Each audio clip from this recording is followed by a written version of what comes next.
Brother, I recently came across a quote from Aristotle that says, happiness without fulfillment is failure. What makes you fulfilled? Just diving in deep into it. I mean, I think I've referenced this word, and I am sorry to report that I still am not 100% sure how to pronounce it, but it's the eudaimonia, Eudaimonia. or eudaimonia. Really, really big Stoic cornerstone where happiness doesn't really exist, but fulfillment through doing your job is what is most realistic for a lot of us. And for me personally, I get fulfillment by making sure that those around me feel like I'm a value add, whether it be a lifter that I work with, or an employee on my team, or my wife, or my family in general.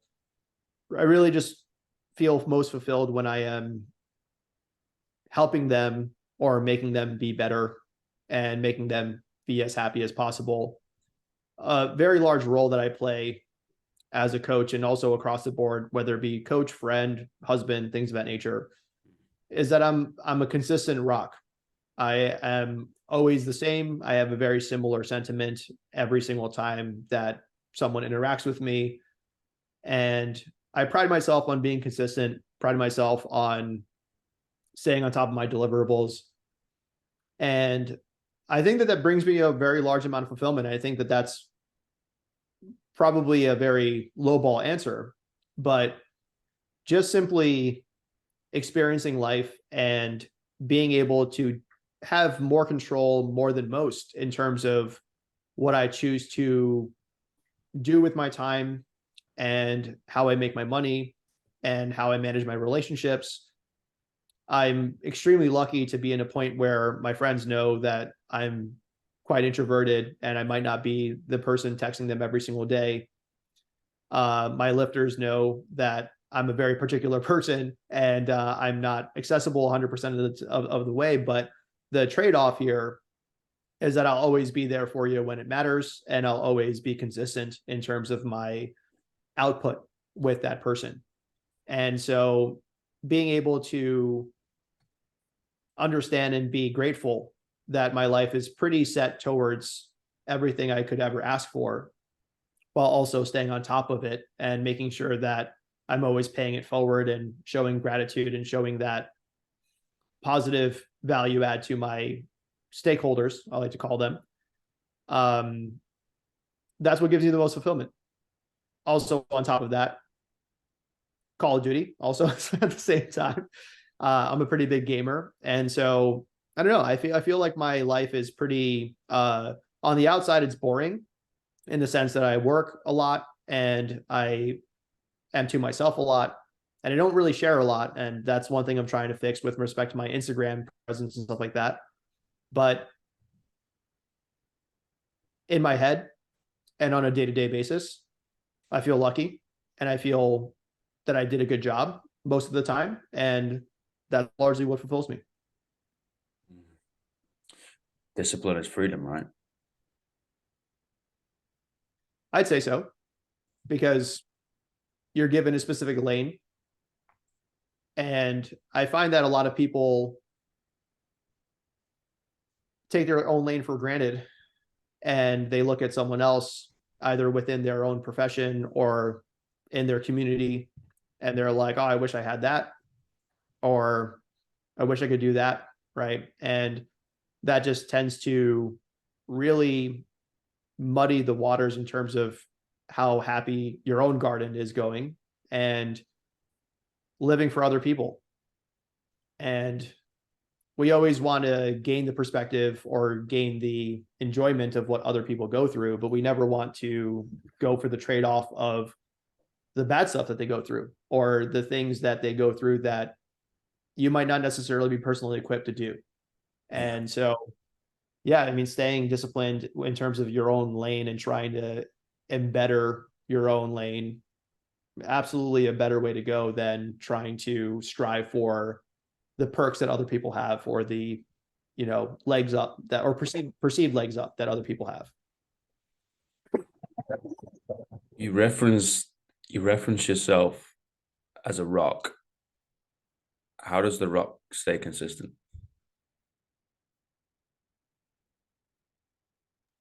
Sorry. So yeah, I referenced myself as a rock. What was the second thing you said? Sorry, my dogs went crazy. That's okay, man. How does the rock stay consistent? Managing my mood is really tantamount there, in the sense that there are some days where it takes 5 times the effort to do something that should be pretty straightforward. So we're talking like one check-in or one email or one favor for my wife or one chore around the house or something of that nature. And in my younger years, not to say that I'm old, I'm only 35, but in my younger years, I just was like, hey, you have to just push through it and do everything you possibly can to deliver on what people are expecting you to do. But lately, I've taken more of a defensive approach where, number one, I try to plan out days where I can just not be at a high level. So Thursdays for everything in the world is my day off where I just recharge. And what I've noticed is that when I take a day to recharge, the next day feels like shit. So learning more about myself and learning more about how I react when I relax, and how I feel after a high stress day, and taking steps to ensure that I can actually get in front of those things as opposed to just land myself into a corner. That has been incredibly helpful.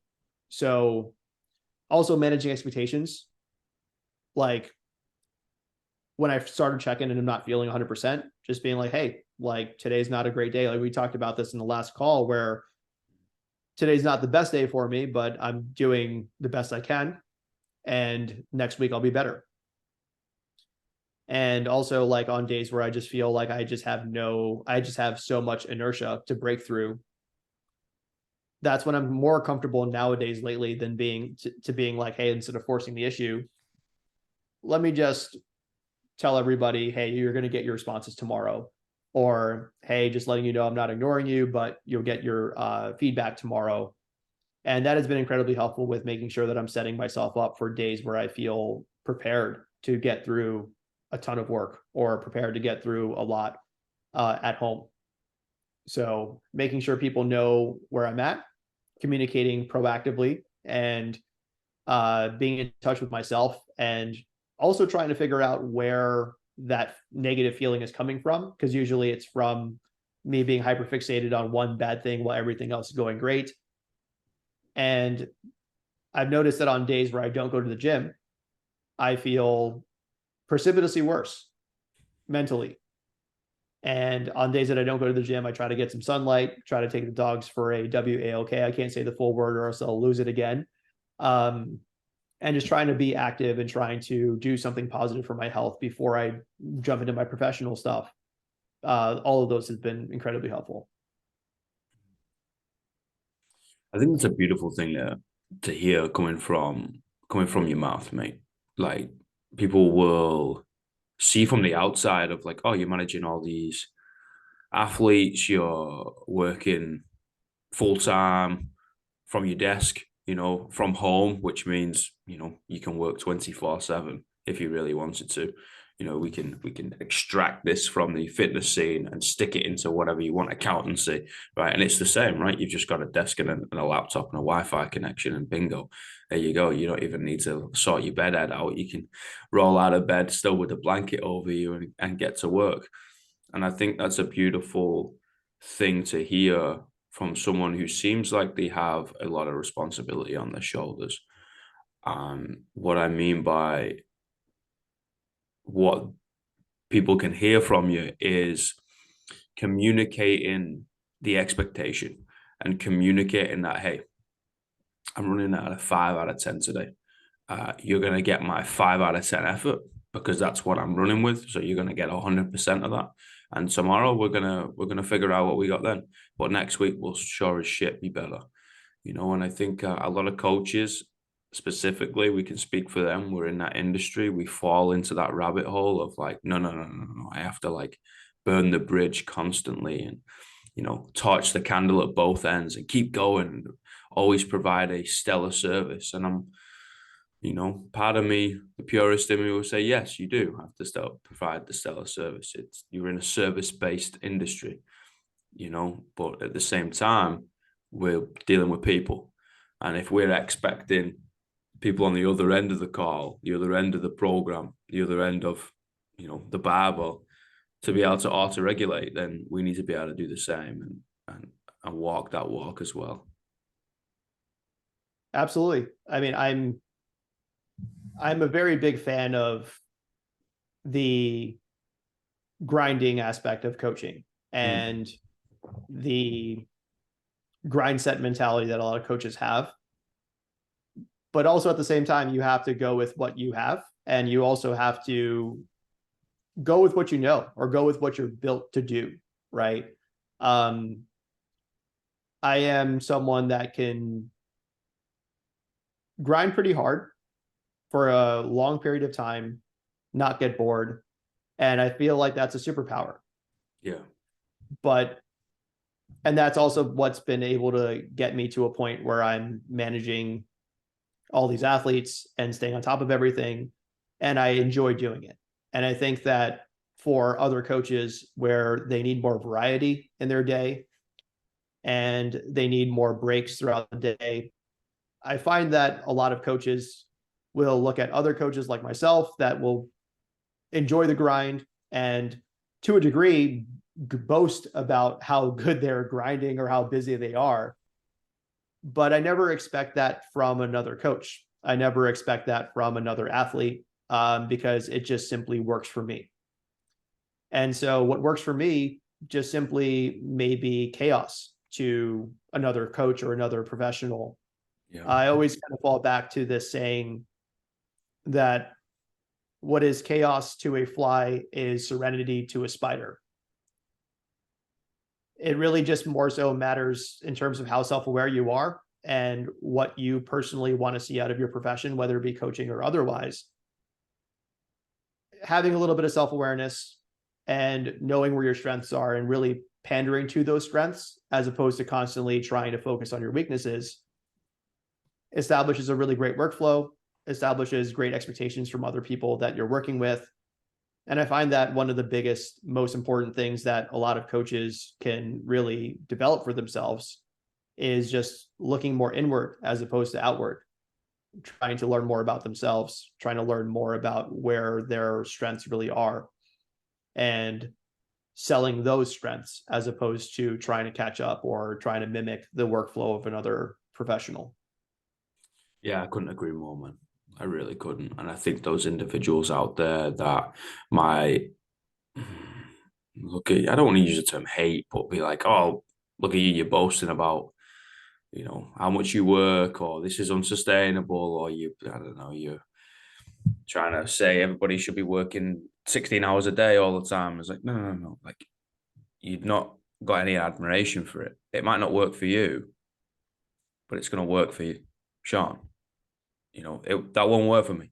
I can't have 100 clients and I work just from my laptop, but I also can't work in one industry. I need two, three, four. I need completely different things because I get obsessed with things. I don't get bored. I get obsessed with it. I go the other way, and then I lose myself, and my entire thought process goes into this one rabbit hole. And it's like that's not healthy. I can't do that. Like you will lose me in out of the matrix world, right? Out of the online presence. Me walking around, you like, Al, what you doing? I'm like thinking about something so minute. It's just so niche. You're like, why? It doesn't really matter in the grand scheme of things. My mind will just go straight into that. And learning oneself as a coach is the greatest thing that you can do. It's the greatest thing that you can do. And the best coaches I've ever rubbed shoulders with had the absolute pleasure of learning from, coaching under, over, around, just being coached by them. If you really like looked at them and had a conversation with them, they know who the fuck they are. They know where their weaknesses lie. They know where their strengths lie. They know where it comes from. They know that they were a cunt 12 years ago in this specific, situation. They know themselves. They really do. And it is a superpower. It's a hard thing to do, to stare into one's abyss and see what stares back. It's difficult. How do you have the balls to do that?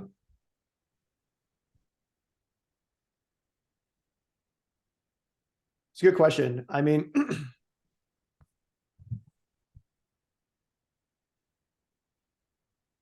I think it was more so a feeling of I could do better or I could be better, but I just don't know what or where. For a majority of my life, up until about 21 years old, I was kind of just bumbling around, where I was going from like, full-time job to full-time job, wasn't sure if I was going to go to college, wasn't sure if I was going to just be like, not to say that this is a bad thing, but I just was kind of resigned towards working a retail job and just making enough money to buy some cigarettes and some McDonald's. Nice. And I was pretty resigned to that for a really long time in my early adult age.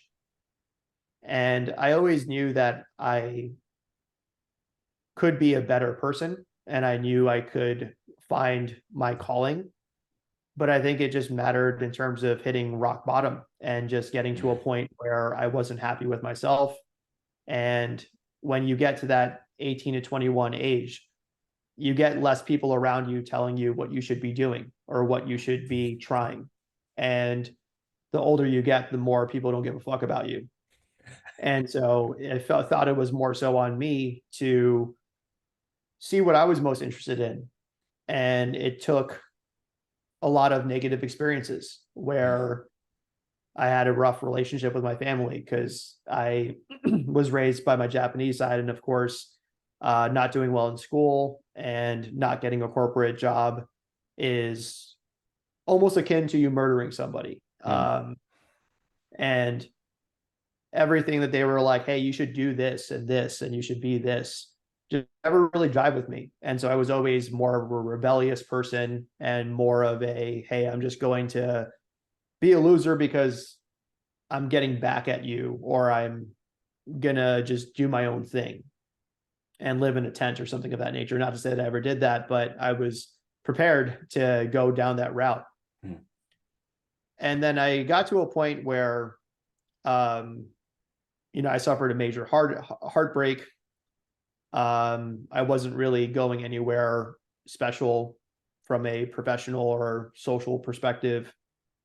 And I just decided like one day, like, hey, let's just try really hard for like 6 months. Let's try really, really hard to like, go back to school, get a little bit, try a couple of different things that you might be interested in and just give it the best effort you possibly can. And I started to pick up some momentum. And from there, I learned more about myself, learned about where my interests really are, and learned that it was actually possible for me to make something of myself. And I think that that's probably the biggest key is when you don't feel like you have any other options, you're going to inevitably give in.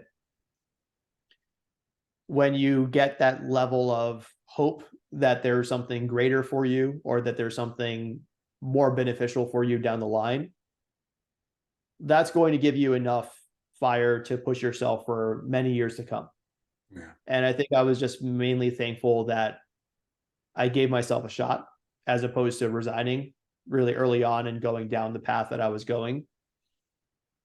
And from there, funny enough, after suffering that heartache, I got into fitness and long story short, fell in love with powerlifting. And powerlifting ended up being the longest thing that I've ever done for myself personally, which is why it's never going to go away. And I think for me, that like singular commitment really works really, really well. But for others like yourself, for example, you need those like 2 to 3 different things to do. Mm. And for me, I just found that I can grind, I can work really hard. I might not be the smartest, I might not be the most athletic, and I might not be um, the most well equipped, but I know I can work hard. Mm. And I use that as a base point to get me moving forward in anything that I try to do. I think that has to be the base. I think that has to be the foundation. I think we've glorified a quick fix or an easy way out, or a shortcut, when it's actually the opposite. It's long, it's hard, it's grueling, it's dark, it's cold, it's wet, and it's fucking hard. It really, really is.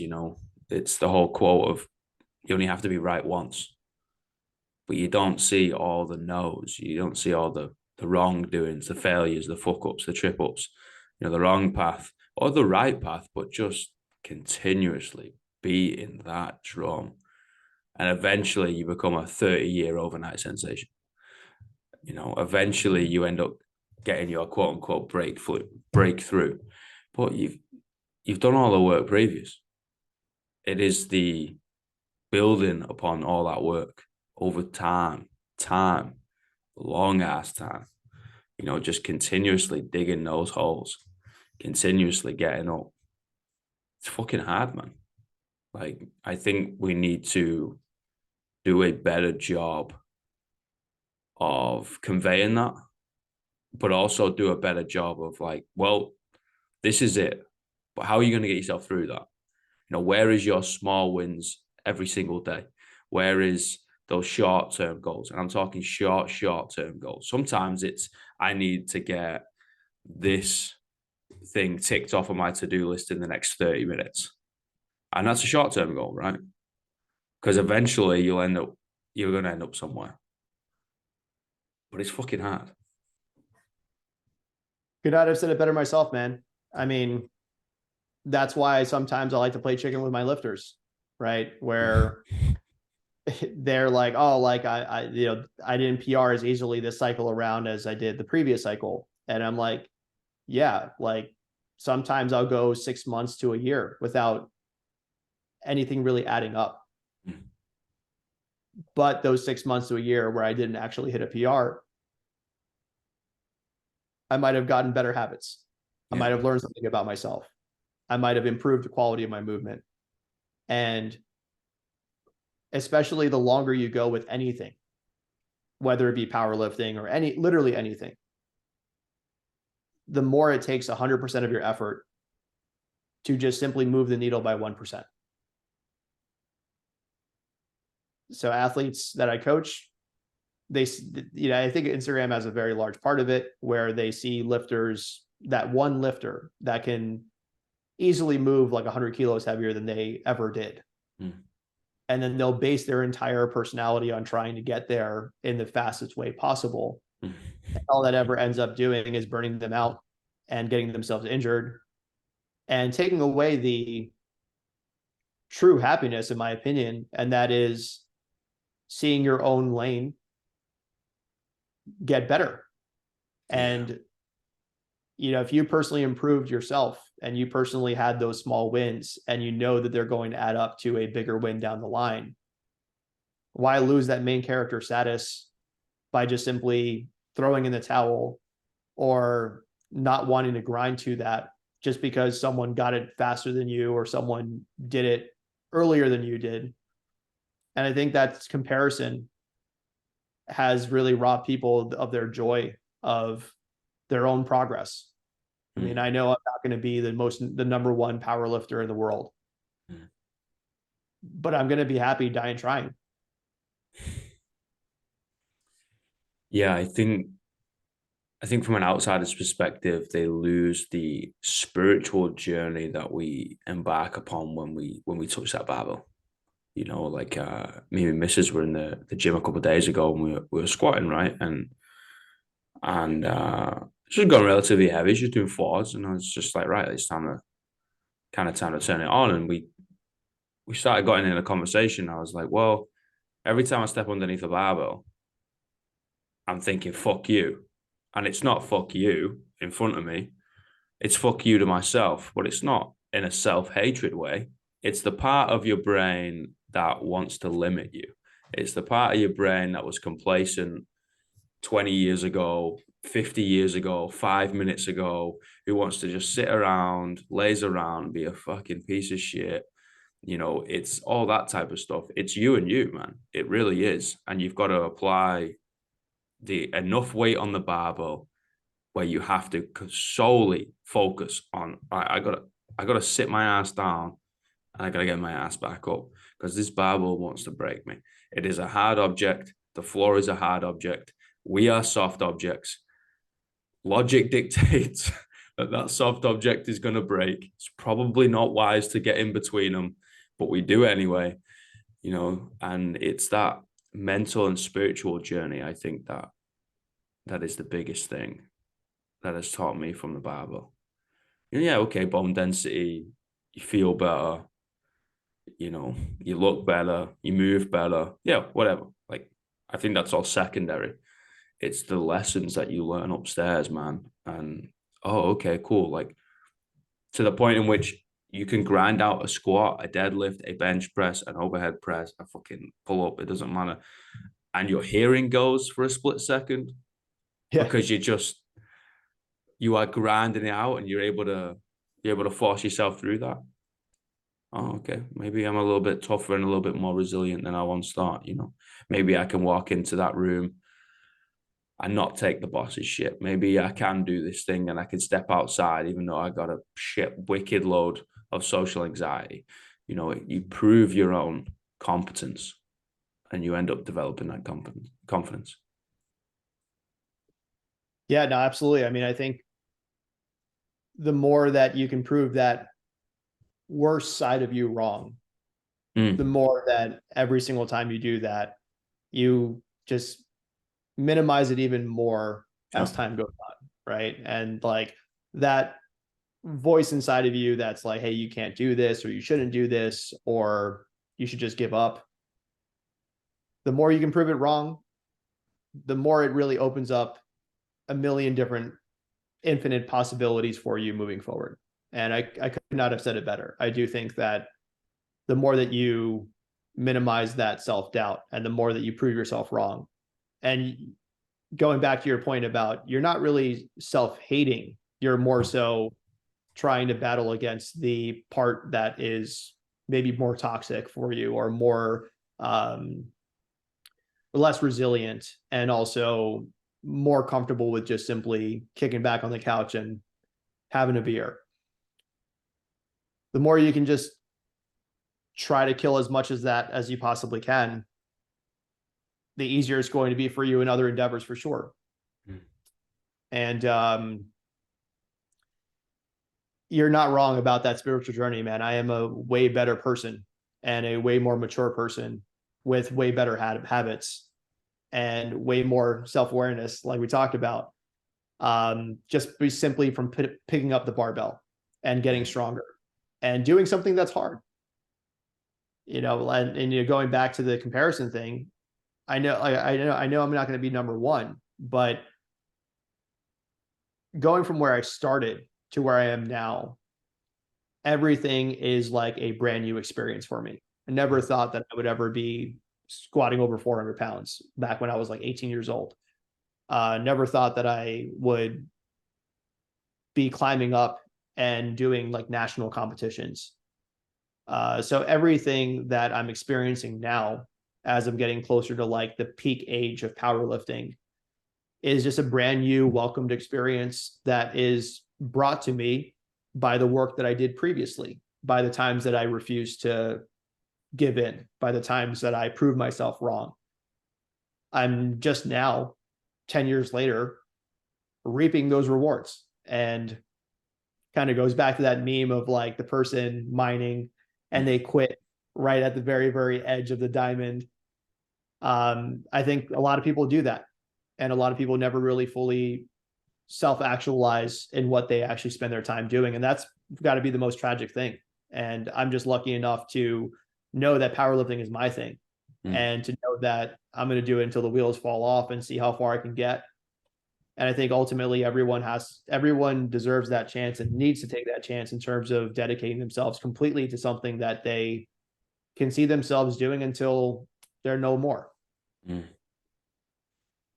Do hard things. It makes you better. That's the thesis, man. Brother, thank you so much, man. Thank you for having me again. I really appreciate the time, and always a great conversation with you, man. Mate, pull up a chair whenever you want, sit at this table and talk some shit with me. You are welcome. And thanks for fitting us into your mental Sunday. So thank you, brother. This is a great break, man. Always great talking to you. Looking forward to the ending the trilogy, or if you That's it, will. man. Of course. That's it, man. That's got to be the next step. But no, we'll follow up. And thanks again for having me. Always a good time. And thanks for staying up so late to chat with me, man. Always, man. You know, I'll let you know when I'm stateside and we'll get a lift in. Sounds great. Man. All right. Have a good Sunday. Speak soon. Sounds good. Take Bye, care. everybody.